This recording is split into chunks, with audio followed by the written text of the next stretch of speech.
For the next 60 seconds, we have seized control of your mind. Your body no longer occupies space.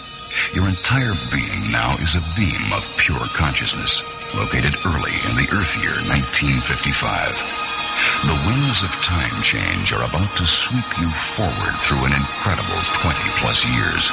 The years of the evolution of rock. Ready, set, go. You ain't nothing but a hound dog. If you knew Peggy Sue. Yeah, this is the Big Bopper speaking. The crash occurred in a light snow northwest of Mason. And do the scrappy.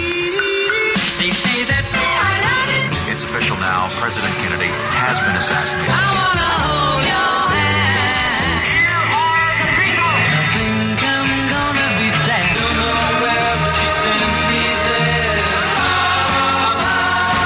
Not only Senator Kennedy, oh my God. Breakfast in bed for $400,000. She tried to take me. Said it really care. Escalating the Vietnam War today, the president... I don't care what you've heard now. I've got to know what it is. No prior knowledge of the Watergate breach. Right between the eyes.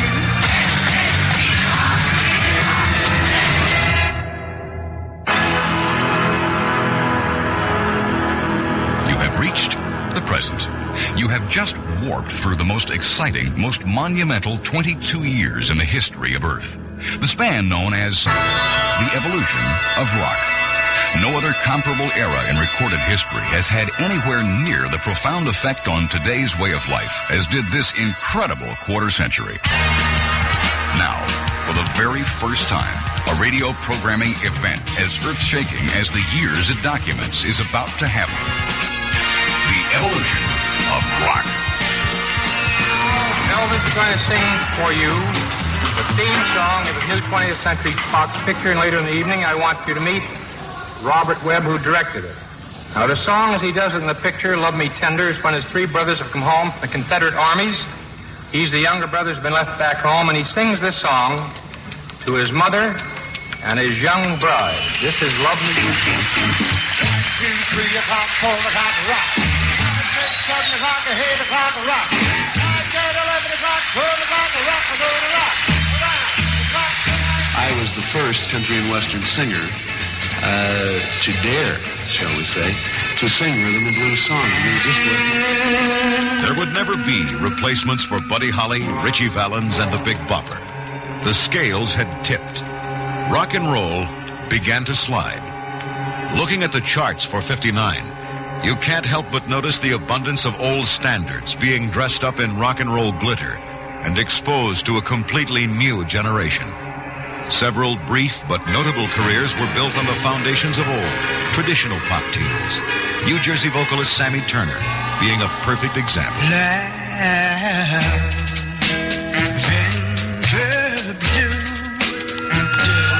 This rock and roll rhythm has been the seed of trouble, and we want to keep trouble out of Jersey City. The pressure was more intense.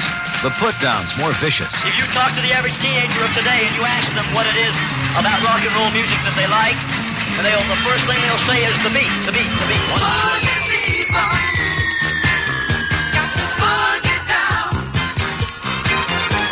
Discos have become one of the biggest entertainment phenomenons of the 70s. If anybody hoped it was true, it was Diana Ross, one of the major black powers of the 60s. She was about to get her feet wet all over again in a whole new puddle, taking her virgin run at disco with Love Hangover. If there's a cure for this, I don't want it, but don't want it. Yes, it's gonna be a cold, lonely summer, but I'll fill the emptiness. Face North America. They were just like four boys. I really liked them. They were good. They're real great guys. It didn't really hit me. And then you see them standing there singing, and I don't know what they do. They just... The Beatles are everywhere in 64.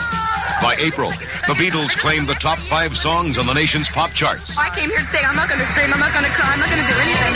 I want to hold your hand. The first hit in the States, which was I Want to Hold Your Hand, was actually about our 4th or 5th single. There was Time and Newsweek and Life started catching on and writing about it, and it was at that point where Capitol said, okay, we're interested. So Brian Epstein did a deal. About a lucky man who made the grade.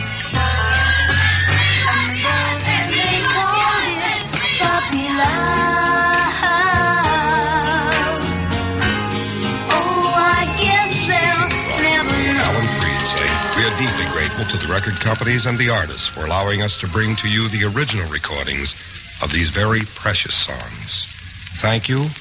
God bless you. Good night. My love. 1959, the year that the Edsel flops and everyone flips for Kooky and his immortal comb. 1959, from Pink Shoelaces to Poison Ivy. And of course, who will forget Heavy Dates and Cruising the Main Drag? This is 1959, and it goes like this. You are it. Every night I hope you dream love will come my way. I wrote the song from that, and from what I thought was obviously the point of view of the students, which was welcome back. Ah, ha, ha. Welcome back.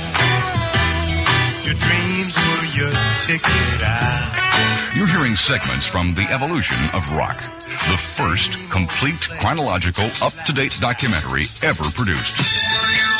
Brilliantly narrated by Chuck Riley, The Evolution of Rock is already a monumental event. Tom Jones demonstrated the technique to a T in She's a Lady. She's a Lady was written by Paul Anka. The only problem with Paul now is that he's recording his own material. It's an up-tempo song, but it's a good song. But she's all you'd ever want. She's the kind I'd like to flaunt and take to dinner.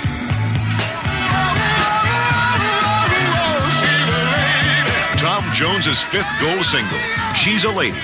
The ex-coal miner was enjoying an incredible success story. Why? First of all, it must be the voice, because I was selling records before people saw me on stage. When he talks of success, he's talking about more than 100 million records sold by 1971. He's talking about being the man most wanted by older women hot to trot for a rock star they could relate to. Ladies and gentlemen, this is Tom Jones. They took Mr. Personality and put him on TV. That cinched it. When those millions of American ladies saw that one hunk of Welshman hopping around their color TV in a jumpsuit, they wanted him. Has anybody got a handkerchief or something? Or something? There you are. Oh. All right. Everything all right? In Vegas, one woman came up to the stage and ripped a bra off. You know, opened the front of a dress up and just ripped it straight off and handed it to me. And I wiped my face and didn't give it back. So then this girl that was standing behind her thought that she didn't want to be outdone. So she jumped on the stage and she just took her hot pants off and handed them to me. Teenage girls had no time to react to the older girls reacting to Tom Jones. They had their own British idol. Mick Jagger was still number one with them. In 1971, he and the Rolling Stones released their first new single in almost 2 years, Brown Sugar. The Evolution of Rock is a 64-hour rock documentary that for the first time tells the entire 22-year history of rock music in chronological order, from the inside out.